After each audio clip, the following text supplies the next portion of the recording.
Good evening, শুভ সন্ধ্যা। নমস্কার প্রিয় বন্ধুরা, স্টাডি বং ইউটিউব চ্যানেলে তোমাদের সকলকে স্বাগত জানাই।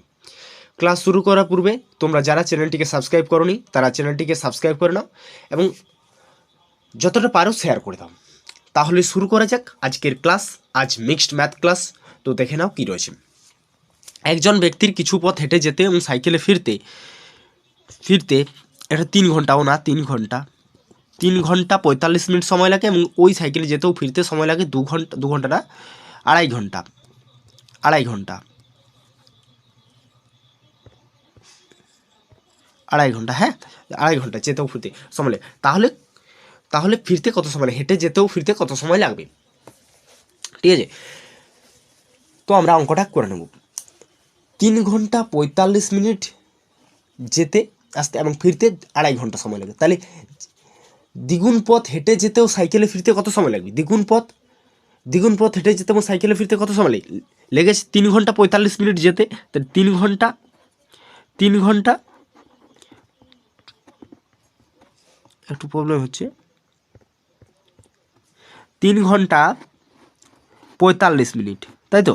45 মিনিট, এটা এর দ্বিগুণ অর্থাৎ 7 ঘন্টা 30 মিনিট সময় লাগবে। 7 ঘন্টা 30 মিনিট সময় লাগবে। 7 ঘন্টা 30 মিনিট সময় লাগবে, তাই তো? তাহলে হেঁটে যেতেও ফিরতে সময় লাগবে কত? তাহলে হেঁটে যেতে এবং ফিরতে সময় লাগবে কত? 7 ঘন্টা 30 মিনিট। 7 ঘন্টা 7 ঘন্টা 30 মিনিট 7 ঘন্টা 30 মিনিট 7 ঘন্টা 30 মিনিট বিযুক্ত আড়াই ঘন্টা, মানে আড়াই ঘন্টা মানে 2 ঘন্টা 30 মিনিট 30 মিনিট, তাই তো? তাহলে যদি যদি হেঁটে যেতেও ফিরতে সময় লাগে 7 ঘন্টা 30 মিনিট বিযুক্ত 2 ঘন্টা 30 মিনিট, তাহলে ক ঘন্টা লাগছে? 5 ঘন্টা, তাই তো? 5 ঘন্টা। Option D. কোনো বুঝতে অসুবিধা নেই তো? তাহলে পরের অঙ্কে আমরা যাই। পরের অঙ্ক কী রয়েছে? ক্রমান্বয়ে 20% এবং 25% ছাড়ের সমতুল এককভাবে ছাড়ের শতকরা কত? মানে একক ছাড় কত? প্রথমে 20% কোনো একটা জিনিসের উপরে দিয়েছে, তারপর আবার বলছে 25% ছাড় সেইটার উপরে। তাহলে একক ছাড় কত? একক ছাড় মানে কি?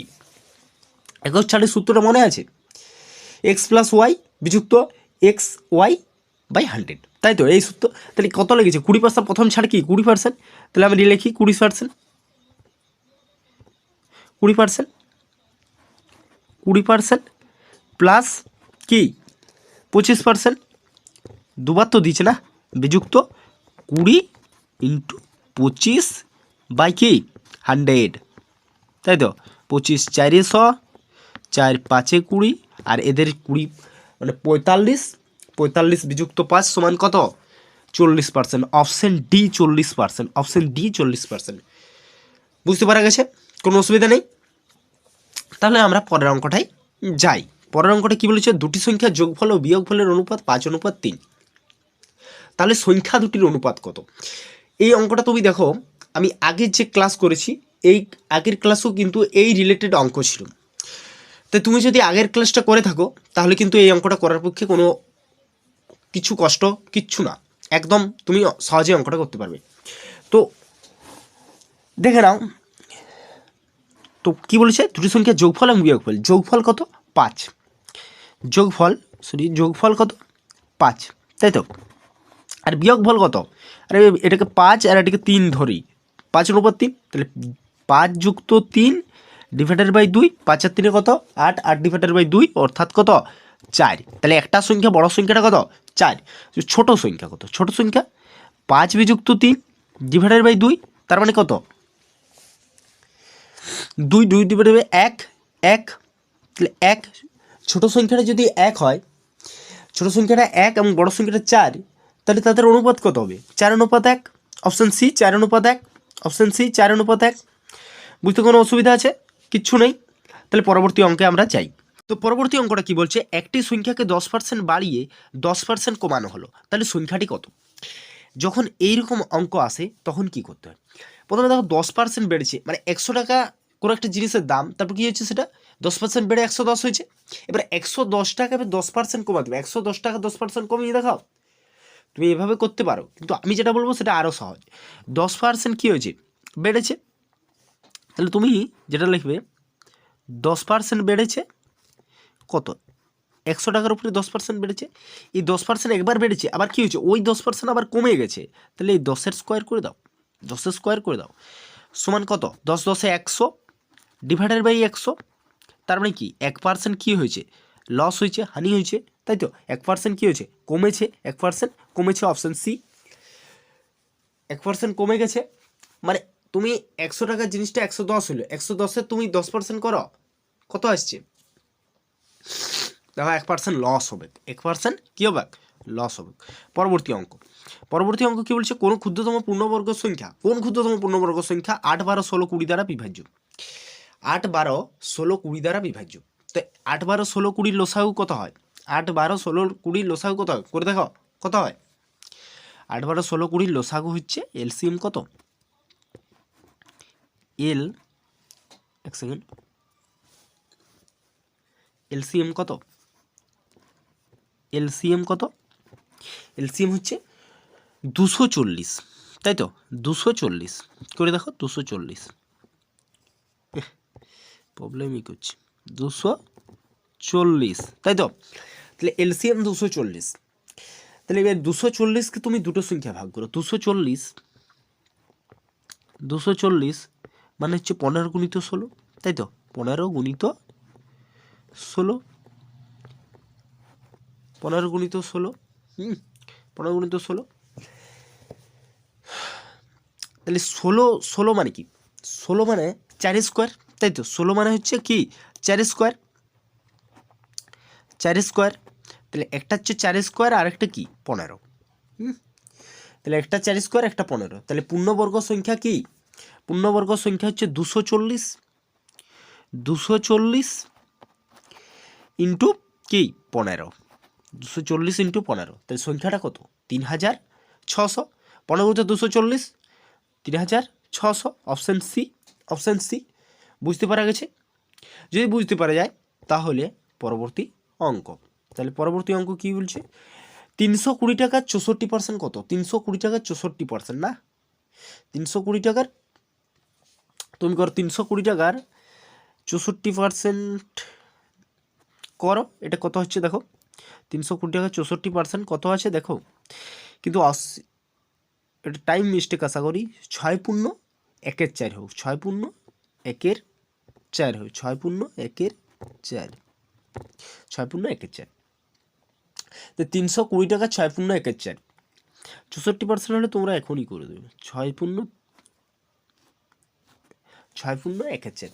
তো 6 পূর্ণ 1-এর 4 মানে কি, 6 পূর্ণ 1-এর 4 মানে আমি লিখে দিই, 6 পূর্ণ 1-এর 4 অর্থাৎ কত বলো, 1/16, 1/16, 1/16, তাই তো, 1/16,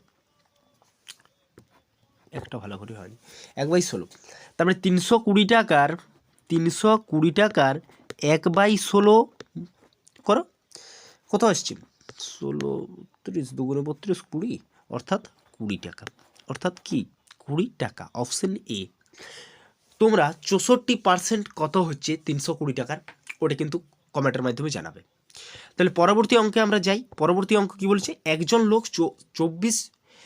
লোক 24 জনের প্রত্যেককে 7.65 টাকা করে দিল এবং 6.77 টাকা অবশিষ্ট থাকলো। লোকটির কাছে ছিল কত টাকা? তার মানে একজন লোককে 24 জনের প্রত্যেককে 7 টাকা 65 পয়সা করে দিয়েছে এবং দেওয়ার পরে 6.77 টাকা মানে 6 টাকা 77 পয়সা অবশিষ্ট থাকলো। তাহলে লোকটির কাছে কত টাকা ছিল? লোকটির কাছে কত টাকা ছিল বলো, কিভাবে হবে? তো 24 জনকে দিয়েছে, কতজনকে দিয়েছে? 24 জনকে দিয়েছে, 24 জনকে দিয়েছে। তো ক টাকা করে দিয়েছে? 7.65 টাকা করে দিয়েছে। এবং দেওয়ার পর কি হয়েছে? দেওয়ার পরে 6 টাকা 77 পয়সা কিন্তু অবশিষ্ট কী হয়েছে? রয়ে গেছে। 6 টাকা 77 পয়সা অবশিষ্ট রয়ে গেছে। তাহলে এটা তুমি করে দেখে নাও, 24 গুণিত 7.65 যেটা হবে সেটার সাথে ইয়ে করে দাও, 6.77 যোগ করে দাও। এই দুটোর গুণফল কত? এই দুটোর গুণফল কত হচ্ছে? এই দুটোর গুণফল হচ্ছে 183.6 মানে 183 টাকা 6 পয়সা যুক্ত 6.77 6.77 হ্যাঁ 6.77। তাহলে এদের যোগফল করে দেখো কত আসছে 190.37। ঠিক 190.37 অর্থাৎ অপশান বি 190.37 190.37। তাই তো বুঝতে পারা গেছে?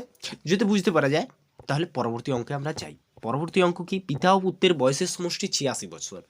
10 বছর আগে পিতার বয়স পুত্রের বয়সের দ্বিগুণ ছিল, বর্তমানে পিতার বয়স কত? তাহলে 10 বছর আগে কি ছিল? পিতার পুত্রের মোট বয়স কত ছিল? মোট বয়স কত ছিল? মোট বয়স ছিল 86 বিযুক্ত 2 গুণিত 10, তাই তো সমান কত? 86 10 দুগুণে 20 অর্থাৎ 66 বছর। অতএব 66 বছর। এটা কি ছিল? 10 বছর আগে ছিল। তাহলে পুত্রের বয়স কত ছিল? পুত্রের বয়স 66 ভাজিত 2, এই 2 না 3, 66 ভাজিত পিতা ও পুত্রের বয়স 86 বছর। 10 বছর আগে পিতা পুত্রের বয়সের দ্বিগুণ ছিল।